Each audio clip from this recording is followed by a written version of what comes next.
So last week I had the greatest day ever. It was a yin-yang kind of day. The best of days and the worst of days.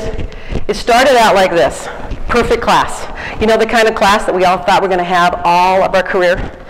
As it turned out, it was that kind of class where, as the bell rang, my students came in and it was perfect. It was the kind of day in which the heavens opened and the angels sang.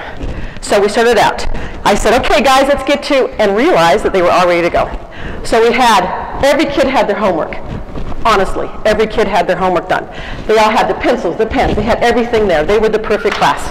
I was getting ready to give them their assignment, and everything worked beautifully. So I said, okay, perfect class, this is what we're going to do. I'm going to give you a quadratic equation, and I want you to prepare a beautiful poster to tell us everything you know about this particular quadratic equation.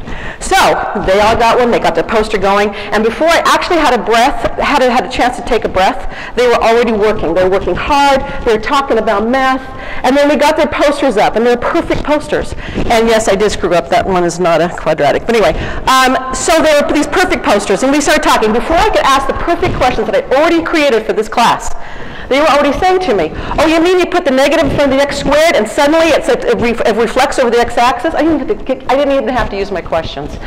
Suddenly the bell rang, and 90 minutes had gone past, and nobody wanted to leave. We were having so much fun. It was the perfect class. As a matter of fact, it was such a great class, and the next class was going to be the exact same lesson.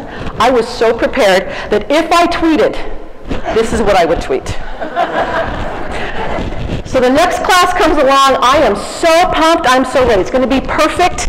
And the class comes in, the bell rings, and suddenly I realize that not only are 4 of them late, 9 of them don't have their homework done, 3 of them don't have anything there. They don't have a pen, pencil, and as a matter of fact, no one will even lend them a pencil because every time they do, they lose it.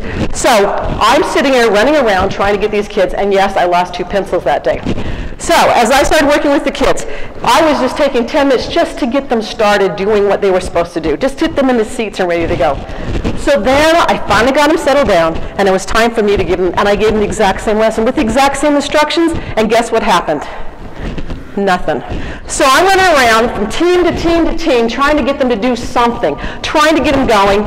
It was the longest 90 minutes of my entire life. Suddenly, I realized that I had been running a marathon, and yes, I do look like that when I run a marathon. So now, what do? Same 2 classes, or the same class lesson, 2 different class periods, what do? What happens when your life has become a Seinfeld kind of experience, right?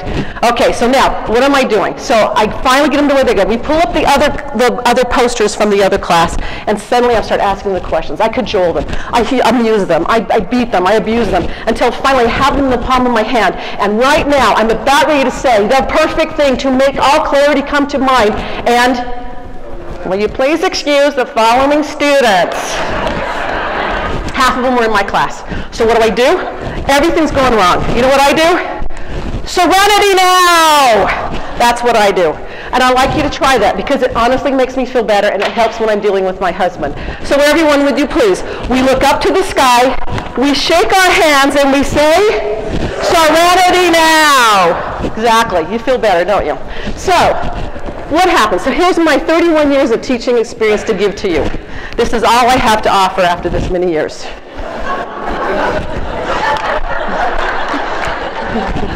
Give us the serenity to accept that we cannot change, the courage to change that we can, and the wisdom to know the difference between the two. Honestly.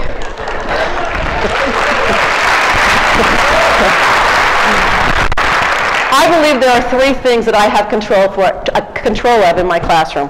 What I teach, how I teach it, and how I treat my students. That's all that matters. Everything else I have to give away.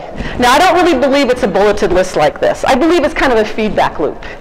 I believe you have to start with creating a positive relationship with your students, because I don't care how good you are otherwise, nothing's going to happen. And then after that, that's going to control and have an impact on what I teach and how I teach it. So, what I don't, the SAGE scores came out. My principal needs to talk to me. All these things are going on. I give them away. I send them to the universe like smoke. Go away from me. And I concentrate on those things that I have control on.